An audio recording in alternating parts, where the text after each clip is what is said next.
I used to think that I'm secure, like I'm all good. I love myself. I am so damn happy with myself.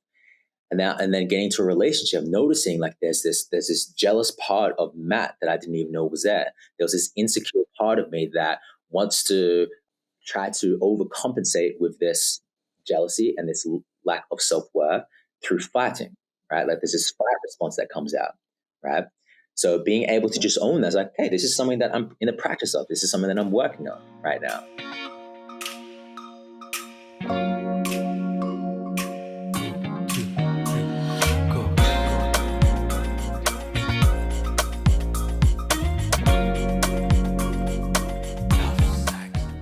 Hi loves, welcome back to Love, Sex and Magic with me, your host, Mel Wells. I'm so excited for this episode. It is with a dear friend of mine, Matt Cama. He is a life and business coach specializing in trauma, relationships, shadow work, and attachment styles. He is a man who truly has a mission to help unleash the potential within every person who comes across his work and raising awareness for also how animals are ending up on people's plates. After being bullied in high school, having his heart broken multiple times, being told he couldn't take a drama class because he was too shy, Matt began attacking everything he wasn't good at. He started making YouTube videos because he hated speaking and went on to accrue millions of views with a subscriber count of over 150,000 views. So in this conversation, we dive deep into relationships, heartbreak, shadow work, healing relationship patterns, both in and outside of relationships, dating, red flags, green flags, heartbreak. You know, we really go there. So this is a really, really powerful episode with so much wisdom. So let's do it.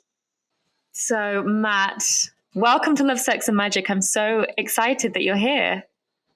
Yeah, I'm super pumped. It's been a while since we've been connecting a lot online and for a few years now. So it's good to finally be here and connect.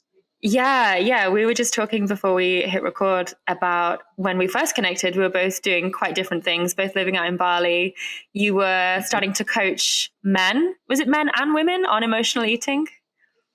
It was both men and women on like learning how to stop binge eating and love their body a lot more. And yeah, because I was a personal trainer for 7 years. So started to go more into that, not just helping people with their body, the physical body, but more about how they're viewing their body in food as well. I know that you were doing something similar, right?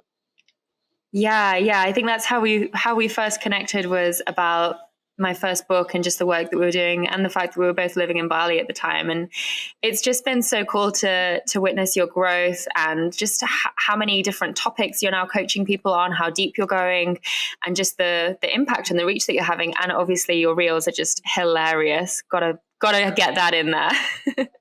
Thank you. I appreciate that. Well, I don't actually have reels because in Bali, we don't have it here, but I totally get just posting it on IG. I wish I had reels. Yeah, well, it's very funny. So today we're going to talk about relationships, trauma, shadow work.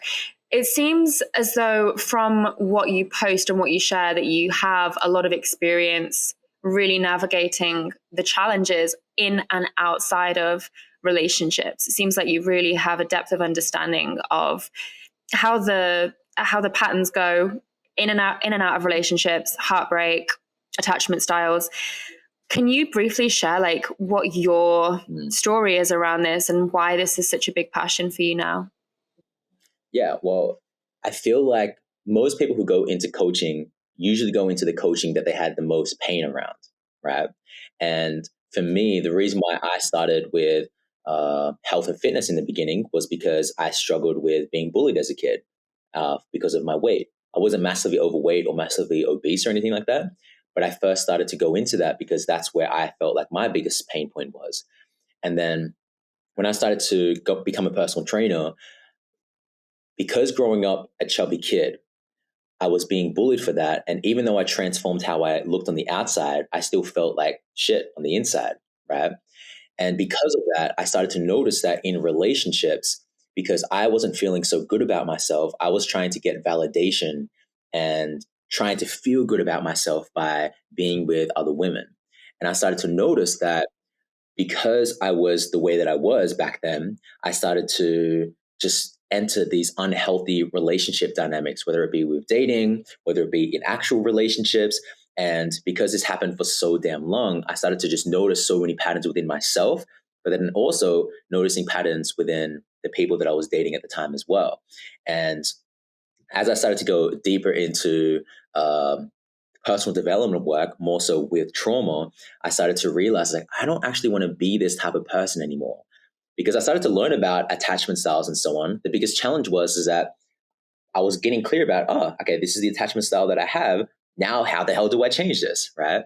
And it wasn't until I started to go into inner child work and I started to do more shadow work and just parts work and trauma work that I started to notice that the relationships and the type of people that I was attracted to and the people that I was attracting was completely different. So to summarize, it was more so just because of pain.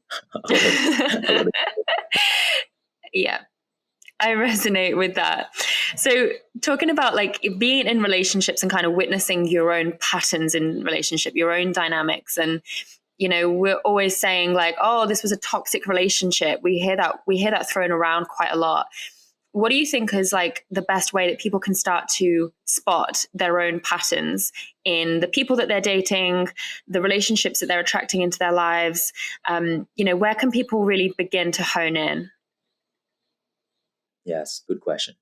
Well, I feel like with what I teach, I always say that self-awareness is always the very first step to change. So being able to read books, being able to watch YouTube videos, or being able to follow stuff that I post on my IG or TikTok, because I like to highlight shadow aspects of people that show up in relationships. And sometimes when you can get a visual demonstration of what something is like, you're like, holy shit, I do this. Or if you're reading a book, it's like, wow, this is something that comes up for me. So getting as much education you can around relationships, attachment styles, in what comes up for you in dating is very, very important. And journaling, being able to get objective feedback, going to therapy, going to different people that you can speak to about what comes up for you, while also meditating or journaling like your patterns that starts to show up is the very first step to change, because it's very hard to change something if we're not aware of it. So that's what I would say. Love that. Love that. And can you talk us through like some of the kind of red flags for dating relationships and then the green flags that we need to look for? I think there's a lot of women listening that, have gotten into relationships, they've fallen apart, and then they've gone, oh my God, I completely ignored the red flags. Yes. Beautiful. So some of the most common red flags that tends to show up for, I'll talk about in dating, in relationships, and then also when someone's going through a breakup as well. So going through a breakup, let's go in reverse order. When someone is going through a breakup, some of the red flags is when someone might use their pain. This is either on a conscious level or on a subconscious level. They'll use their pain that they're going through as a way to try to reel this person back. And there's a spectrum of this. Some people, that clients that I've worked with, have had partners that threatens to commit suicide as a way to keep this person hooked. If you leave or if you don't come back, then I'm going to hurt myself, right? Or it can even get to the point where they're going to hurt another person, or they might even hurt the individual if they don't come back. So using threats, using all these different ways to reel someone back, that's a pretty clear and obvious red flag, right? Or other things as well, where if this person is trying to get someone jealous as a way of causing that person pain, that's a red flag as well. So the reason why I bring that up is because sometimes when people do go through a breakup, these thoughts come up, and I've definitely experienced this as well. It's like, should I get back with this person? I don't know if I should get back with this person. And when we start to notice these red flags, it can be a clear indication. It's like, no, that is a full body fuck no. I'll go back with this person, walk away, run away, get on a plane and leave, right? So there's that. And then when you're in a relationship, there's so many different red flags.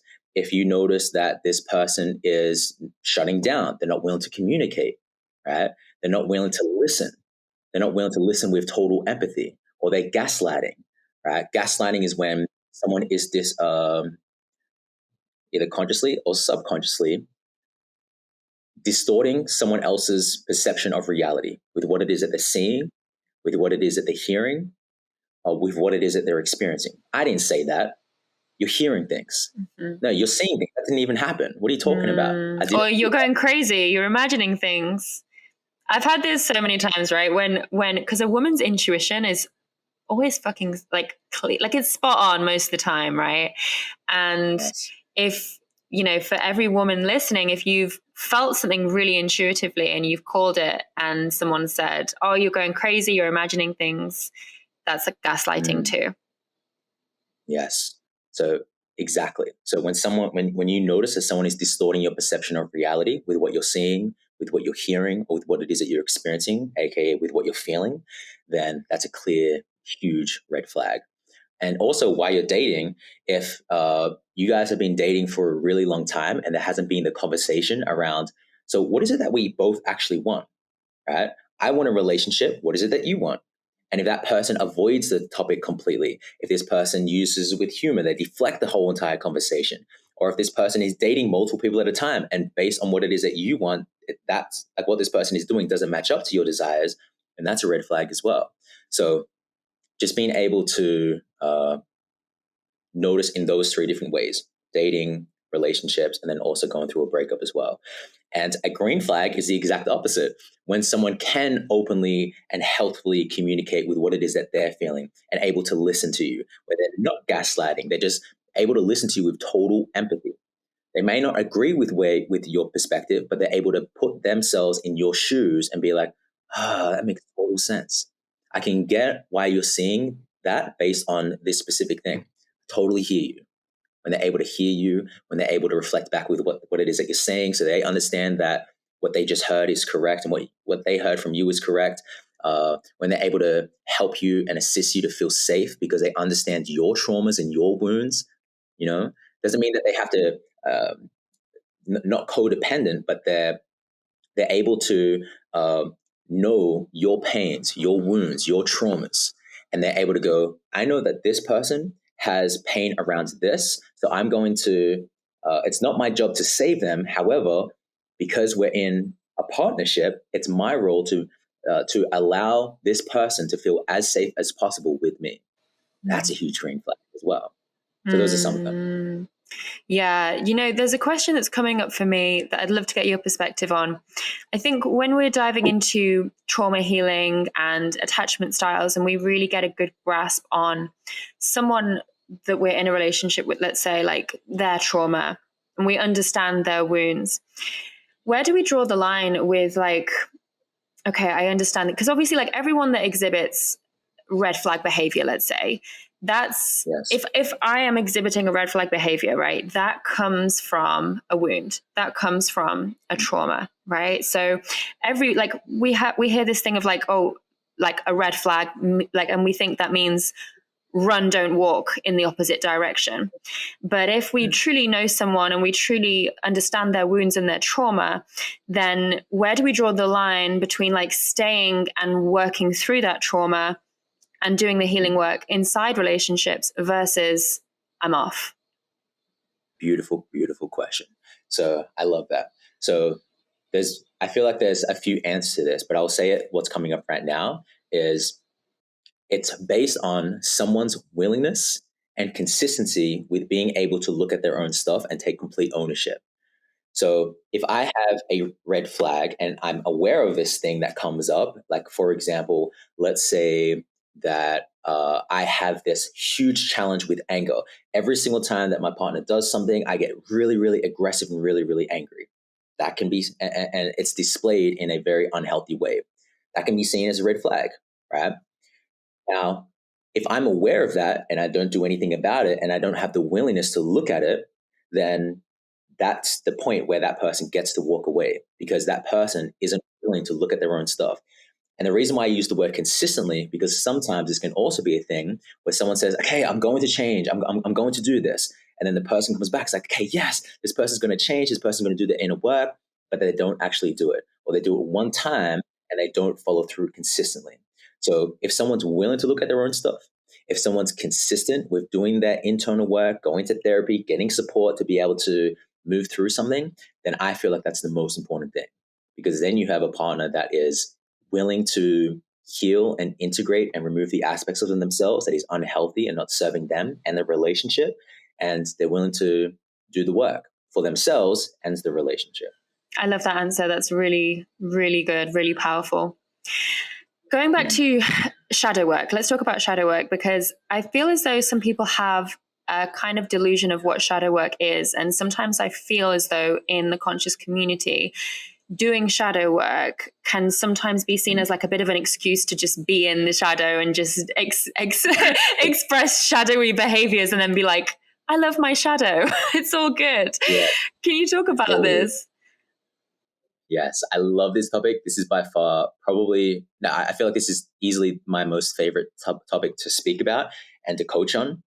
So I'll give it two different perspectives. The first perspective, first off, the shadow self, shadow work, or the shadow was coined by Carl Jung. And to put it simply, our shadow is any part of us that we are unaware of, right?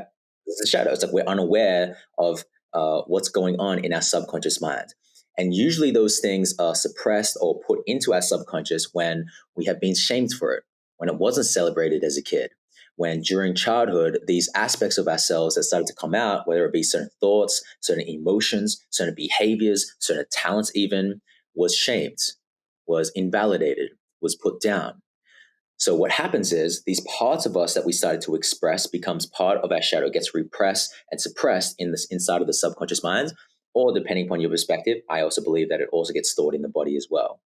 So usually with our shadow, people see it as this negative thing, but it can also be the quote unquote positive aspects of ourselves.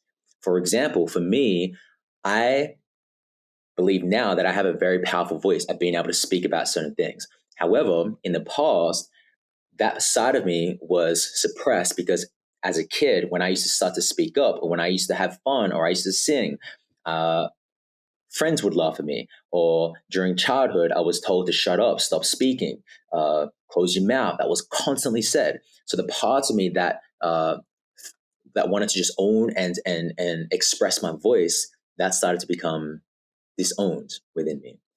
So now that we have that perspective, to put it even in another way, think of it like this. So let's say I have this pie chart here. In our reality or in the world, there's what we know. That's the first thing. There's three parts of this pie chart. There's what we know. And that's a very little part of this pie chart. What is it that I know? I know that my name is Matt Cama. I know that I'm 27 years old. I know that I'm half Fijian, half Uruguayan. That's what I know. Then there's what I know that I don't know. What is it that I know that I don't know? This is the second part of the pie chart. It's just a little bit bigger than this one. I know that I don't know how to speak German. I know that I don't know how to speak Chinese. There's so many things that I know that I don't know. I know that I don't know how to fly a plane. Then there's the biggest part of this pie chart, which is I know that I don't know. This is where the shadow lives. How do we know that we don't know something? We don't know, right? Until we are in a relationship, and then those parts of us starts to become those parts of us that was dormant starts to come up. I don't know if you've ever had that, but I've definitely had that happen before. Still to this day, it's like I've done all this healing work, I've done all this integration work. We get into a relationship, and then all of this shit just starts to bubble up to the surface. Like, wow, I didn't know that this part of me was even there, right? Can you give some examples of like what kinds of things? Yeah, for sure. So jealousy.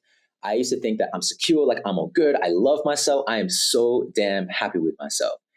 And then getting into a relationship, noticing like there's this jealous part of Matt that I didn't even know was there. There was this insecure part of me that wants to try to overcompensate with this jealousy and this lack of self-worth through fighting, right? Like there's this fight response that comes out, right?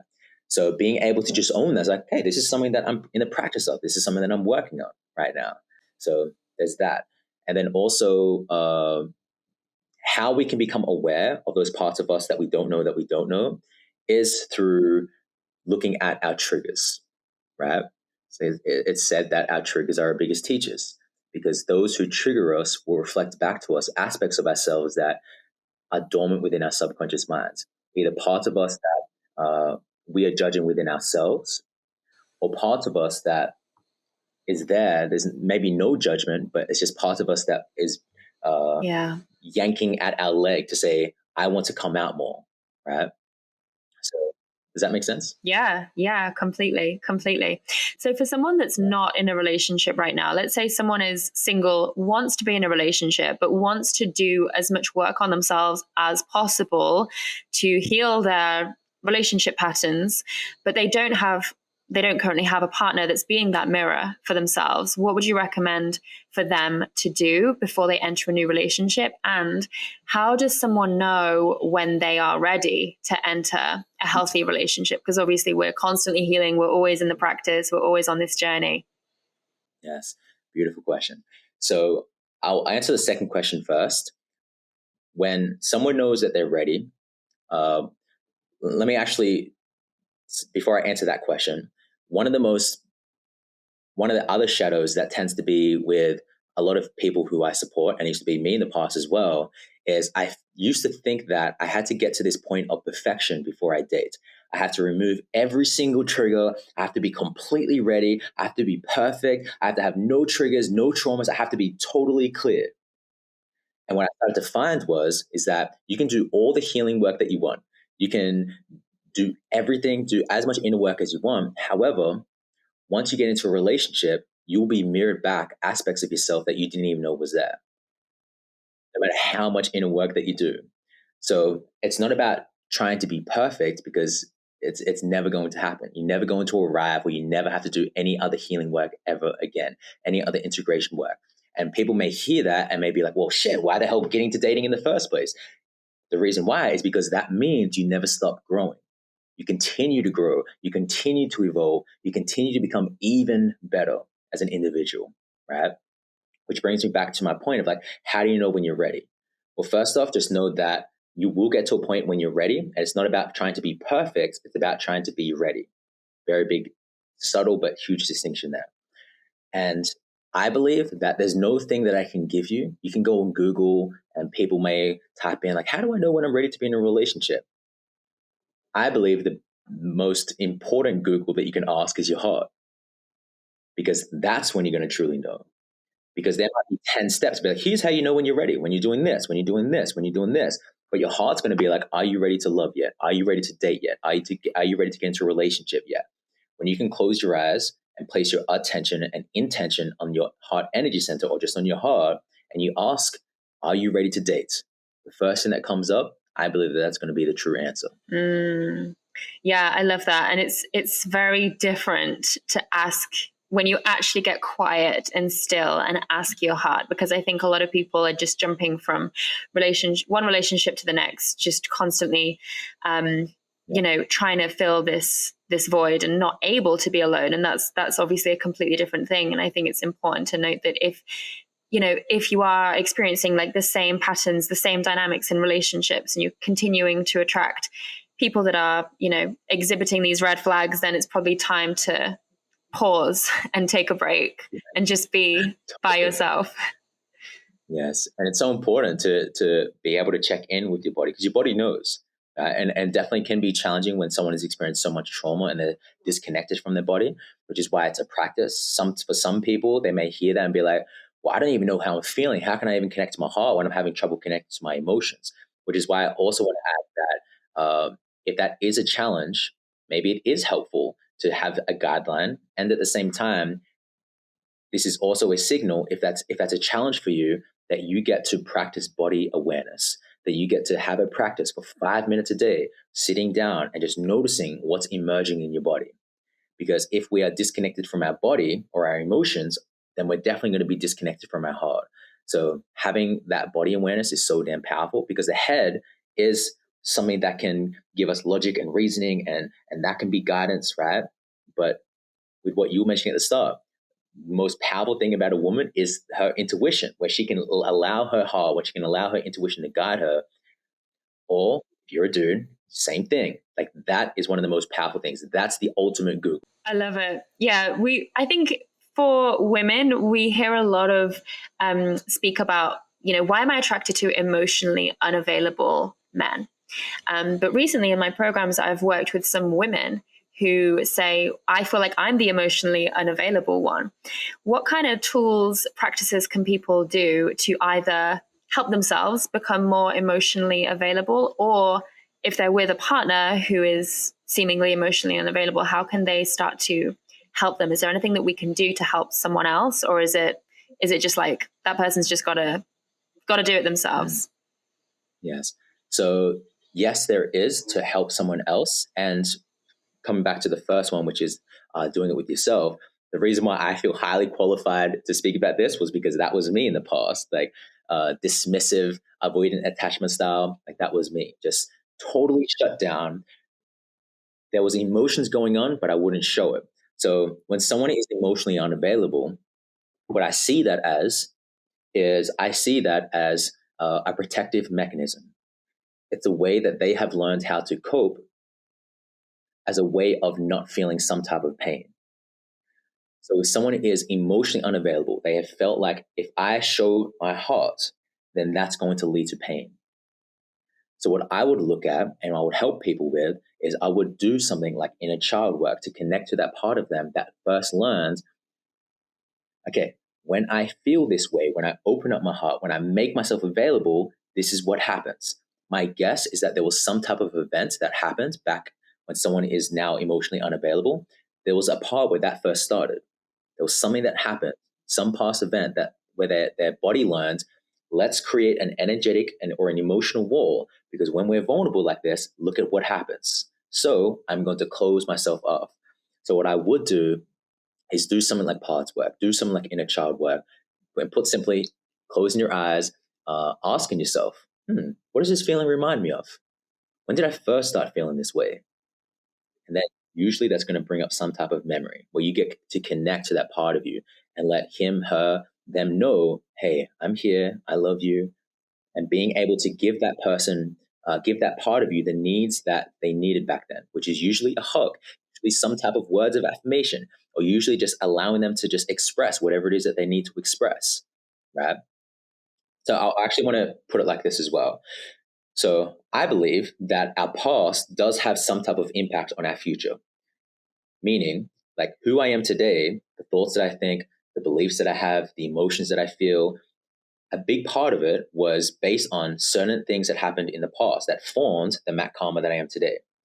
Which also means that if I can close my eyes and I can go back to a past event in my mind and I can change some type of meaning that happened in the past, then that means it's going to have some type of effect on this energetic, getting kind of woo-woo now, but having some type of effect on this timeline that's going to have an effect on how I show up as today. Past does create some type of impact on our future. So if we go back in time, change something, or if little 7-year-old Matt had his heart broken, and I can go back to this 7-year-old and be like, hey, I'm here. I'm not going to leave you. You know, allow yourself to open up. I'm here. Then the Matt Cama today is going to have his heart open because the things that this 7-year-old needed had his needs met. Does that make sense? Yeah, you explained that in a way that I've not heard before, and it just, yeah, that really, really hits. I hope that everyone listening just really, I hope that landed for everyone, because I think that's super powerful. And by the way, we're totally here we're all about the woo.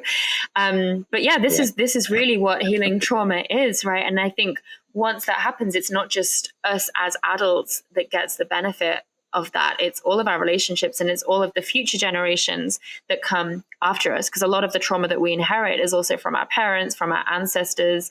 It's, a lot of, I've definitely witnessed in my life some of my trauma. My mom has the exact same trauma. My grandma had the exact same thing. And I'm like, whoa, like I'm not just healing for me. I'm healing for like all the women before me, all the women after me. Yes, huge, so damn important. And also coming back to the second question you asked, which was, what about when your partner is emotionally unavailable? So there's a degree of what you can do. And also it's super important that they're able to own and take ownership on their own internal work as well. So what it is that you can do is you can invite them in on like what your desires are. It's not about what it is that you're saying. It's more about how it is that you say. If I go to my partner and be like, you need to do more inner work, then they're going to that's going to go well.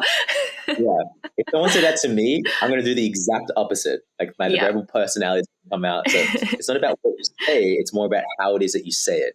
if you can sit them down and you can have a open dialogue about what it is that your desires are, and having a conversation about what you feel, or some feedback about what shows up for them, or what's showing up for them, and just something that you would really love for them to do because you want to have an even deeper relationship with them, or you want to have an even deeper connection with them.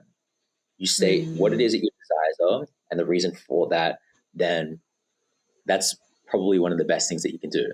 And if they are if they are not open to doing that, or they are just not even open to having that conversation, then that's a signal that you get to look at that. It's like, is this something that I actually want? Right? Yeah, beautiful.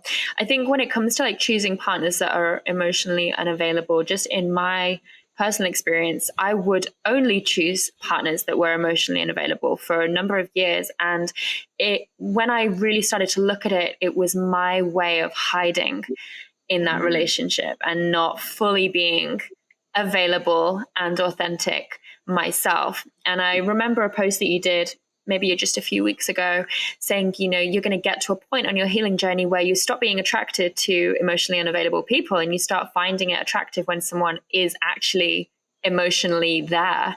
Can you speak into that? Yeah, 100%. Yeah, I think that post, I said something along the lines of, I hope you all get to a point in your healing where someone who is emotionally unavailable doesn't cause you to chase. And an emotionally available person doesn't cause you to run away. And for me, I was the opposite of what you just mentioned. When someone was emotionally available, it was more so like, I want connection, but then once that person wants connection back, I'm like, I don't want connection anymore. They don't want connection anymore. So I'm going to come in a little bit closer, and then they start to pull away. But then as I start to come closer, I pull away again. It's like this hot, cold dynamic, which is also known as a fearful attachment style, right? So much of that. So that tends to happen as we start to go through healing, releasing trauma, as we start to release those aspects of ourselves that was attracting those types of people in the first place, or that was causing us to be attracted to those people. What was the thing that you mentioned? You said that the reason why you were attracted to them was because I got to hide in those relationships. It was easier for me to hide and not fully be my true self, I think, is what I realized. Yeah. Yes. So this is a perfect example, right? And as you start to not hide from yourself, and as you started to look at your own aspects of yourself that you were hiding from, that you weren't willing to look at, did you notice anything change with the people that you were attracted to? Yeah, so I used to only be attracted to emotionally unavailable men, and any man that showed up in my life that was conscious, open, emotionally available, I would be like, oh no, that's way too that's way too what's the word, disarming, I guess. Too scary, They're gonna see and all of my shit. This person is exactly too aware. Hell no. Yes. Exactly. And I got to a point in my healing journey where I was able to really love myself enough to be all of myself. And then those kinds of partners became not scary anymore, but actually attractive and like, wow, this is still scary because you're literally seeing all of me, but I'm going to lean into it. There you go. So that comes back to what it was that I wanted to say is, when the way that happens is by looking at what is causing that attraction, or what is causing that attraction, meaning you're attracted to or they're attracting towards you. When we can start to look at those aspects of ourselves, find out what they are, and either heal it or integrate it, then you may notice a change in your external reality. Because I've just constantly seen in my own personal life and with clients' life is that we just live in this mirroring universe, right? Constantly, yeah, for sure. To attract the same people, but with a different face and a different name, until we heal the aspects of ourselves that was attracting us to those people, or they were attracting towards us. It's just going to be a never-ending game. So, which comes back to something that I miss with shadow work is, I believe shadow work is 80% awareness and then 20% integration. When we're aware of what our shadow is, which is those parts of us, coming back to what you mentioned just then, around the aspects of ourselves that was either attracting those types of people or we were attracted to those people, the 20% is the integration side of it, right? We can't just, sometimes we can be aware of something and that's enough to interrupt the pattern. The 20% is the integration, being able to move into those parts of ourselves that we don't want to look at. For me, it was when someone was when someone was emotionally available. I used to be scared of that because that meant intimacy, different type of intimacy, not Right. physical intimacy, emotional intimacy. So once I became aware of that, 80% of shadow work is awareness, the 20% is integration. Then I noticed, okay, do I feel safe being intimate with myself, emotionally intimate? Hell no. I don't want to look Yeah. at I don't want to look at myself. I just started to go into that and being like, just looking at all those things that I hold guilt and shame about, looking at all of those things that I don't want to show with the world, those parts of me, those behaviors, those thoughts, those emotions that I was holding guilt and shame about. I just started to get honest with myself. And then because I was feeling safe with myself, then I had safety with someone asked me questions because I went to those depths of darkness by myself that it felt easy or safer to be able to share that with others and be emotionally intimate. Beautiful. Thank you for that. So, moving to a slightly different topic, heartbreak and breakups. So, yeah, I've recently gone through this myself, maybe a little over a month ago, and a lot of my community have been experiencing this and have a lot of pain around this kind of an area. And I was wondering what your advice is for anyone that's currently going through heartbreak or a breakup, whether they are the person that's created the breakup or the person that's been broken up with. Mm. So the first thing is whether you are going through a breakup or whether you are someone who is the person who is breaking up with that person, regardless, there's going to be some type of pain. And the first thing is if I was there, I would just give everyone a massive, big, warm hug because it's probably one of the worst pains that someone can experience. Going through a breakup or being the person you're breaking up with, especially if you're being the one that you're getting broken up with, that brings up so much pain. And last year I went through something, a breakup, and it took so much time and patience to be able to heal from that. And the first thing that I will give you is a signpost to know how do you know when you're healing and how do you know when you're healed from a breakup. So to put things simply, to heal is to experience the opposite. What I mean by that is, how do you know if you're healed from a breakup? Well, if you can think about that person, if you can see that person, if you can be around that person, and the emotions that you're feeling right now, which is maybe total despair, total anger, total whatever the emotion might be, and you're no longer experiencing that emotion anymore, then that means that you have healed, right? The same way, if I break my arm, I know that I've healed from this when I'm experiencing the opposite of this pain. I can now lift things, right? So there's healed and then there's healing. This is probably going to be the biggest part of someone's journey. That depending upon the person, it may take months, it may take years, who knows? It's based on our willingness to go into this. So healing is those little mini milestones that you start to notice along your journey. When you can look at their Instagram and you don't feel like you want to throw your phone at the wall. When you can see them and you don't feel this urge to turn into the Hulk and like grab their face. Like when you can notice these little milestones where you wake up in the morning and the very first thing that you think about isn't them anymore. It's like, wow, this is the first. It's like halfway through the day. It's like, wow, this is the first time today that I totally forgot about it. I wasn't even thinking about them. Damn. I remember like documenting this, like these little things that I was starting to notice along my journey. And I believe it's really important to notice that, which comes back to if I break my arm, those little mini milestones are massive. Wow, I can notice I can squeeze my hand and I don't feel pain anymore. I noticed that I just bumped my arm into the wall and I didn't scream. So you're healing. You may not be healed, but you're healing, right? So coming back to this analogy one more time, the same way that you would treat a broken arm is that same way that you get to treat this heart. You don't get a broken arm and then straight after that go and lift weights. You take the time to nurture yourself. You understand that healing isn't going to be an overnight process. You understand this is going to take time. It's going to take patience. It's going to take time to nurture. It may even take outside support, going to physiotherapy, right? The same way that you would get external support for a broken arm is that same thing that you get to get when you were going through a breakup, leaning on community, having friends around you, going to a therapist, having a dog, having a cat, maybe not a cat. Cats are very much avoidant. They're probably not going to, depending upon the cat. So having some type of connection can be so healing, because I used to teach that, and still teach to this day, there's just nuances in everything, that being by yourself is one of the most important things you can do. And at the same time, we strive of connection, right? We are designed and created for connection. So especially when you're going through a breakup, one of the best things that you can do is be alone, be with yourself, be with your emotions, and lean on support. Love that. And what about the people who are maybe going through a breakup, but they are the ones who has broken up with the other person, and maybe they're a little more avoidant and they're kind of compartmentalizing the pain? Would you have any advice for those people? Yes. So I'm going to give two different perspectives: the person who is avoidant, and then the person who is like taking it on the other person's pain, right? So I made a post this morning.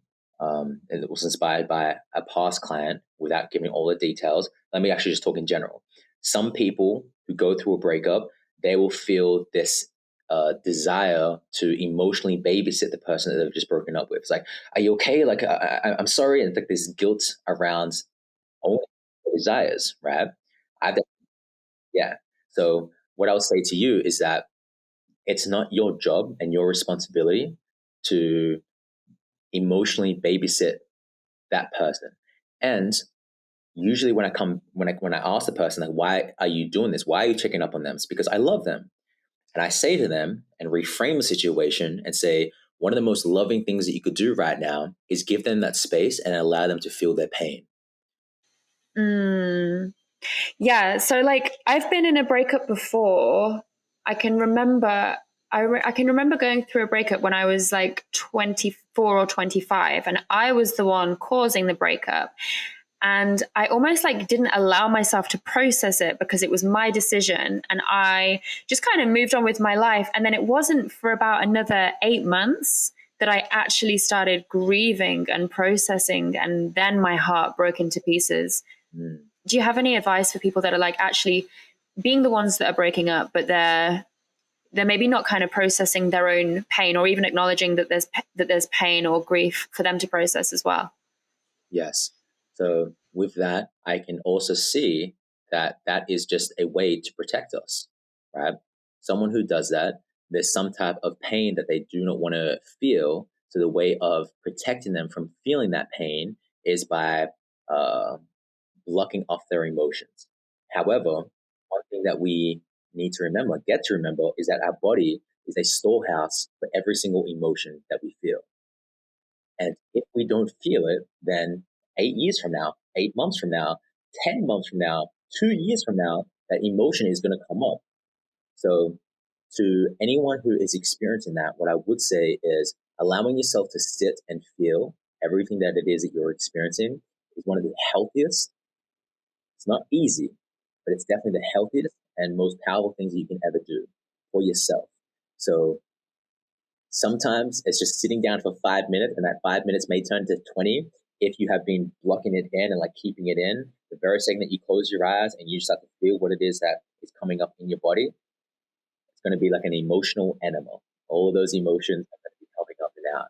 And that's great. That's what we want, right? Because if it stays in, then there's so many things that it can manifest in. Either aggressive behavior, it can manifest in dis-ease as well. So that's what I would say. Beautiful. Well, Matt, you are just a wealth of knowledge and tools and advice, and I've just really appreciated this conversation with you. So we always ask our guests 3 questions that come on love, sex, and magic. The first one is, what is one thing that you are loving right now? My relationship with my partner, 100%.